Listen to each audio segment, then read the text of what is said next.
Welcome, future engineers. If you're serious about cracking the SSCJE, you are in exactly the right place.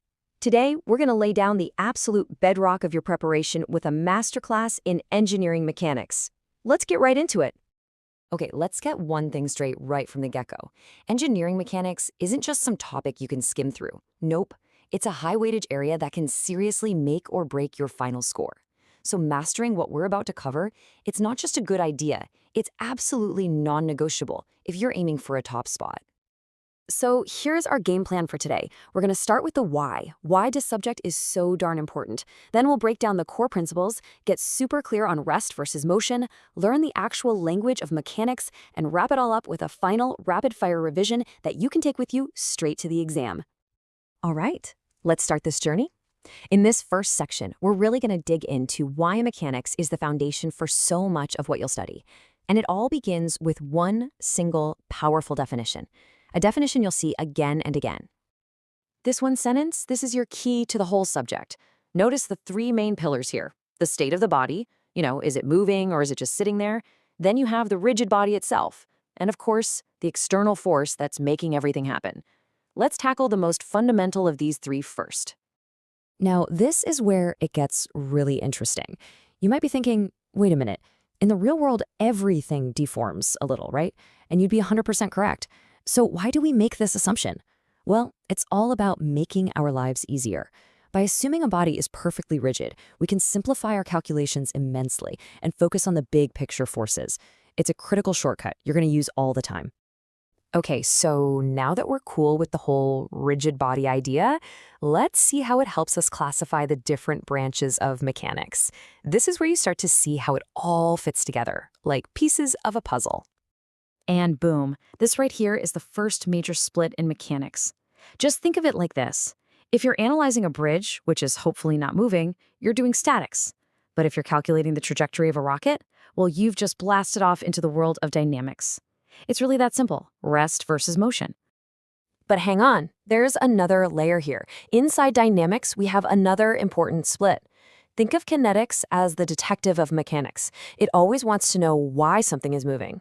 It's all about the force, the cause. Kinematics, on the other hand, is like the reporter.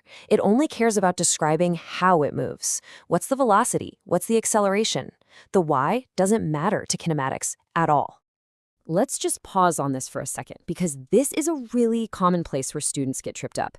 Mixing up statics and dynamics will send you down the completely wrong path on a problem. So please, burn this into your brain. Statics is for still objects, dynamics is for moving objects. Getting that right is half the battle. Fantastic. So we've got the main ideas down. Now let's talk about the language we actually use to describe all this stuff. In mechanics, everything is a physical quantity, and you've got to know the difference between them. This table lays it all out beautifully. On one side, you have your scalar quantities. Think of these as just simple numbers. Mass is 10 kilograms. Time is 5 seconds. Easy, right? But then you have vectors. These are a bit more complex. They have a number and a direction. It's not just a 50 Newton force. It's a 50 Newton force pushing downwards. That direction is everything. Okay, everybody, listen up. This is a huge exam alert. Distinguishing between a scalar and a vector is a guaranteed concept check in paper 1. They love asking this. Knowing that speed is a scalar, but velocity is a vector, that's a free mark you just can't afford to lose. Now, just to round things out, let's quickly talk about tensors. Don't let the word freak you out. For your exam, all you need to remember is that tensor is like the big family name. A scalar, which has 0 directions, is a 0-order tensor. A vector with its 1 direction is a first-order tensor. That's it. It's just a way of classifying things based on how many directions they need. Phew, we have covered a lot of crucial ground. So now it's time for the most important part of all, locking it in. We're going to boil everything down into a quick, powerful summary that you can easily recall on exam day. These 5 points, this is it. This is the absolute core of what we've talked about. Memorize them, understand them, live by them. They are the heart of this subject and will guide you through both the simple questions in paper I and the tougher problems in paper 2. And there you have it. You've successfully built a rock-solid foundation in engineering mechanics. With these principles now clear in your mind, you are perfectly set up to tackle the next big chapter, force systems.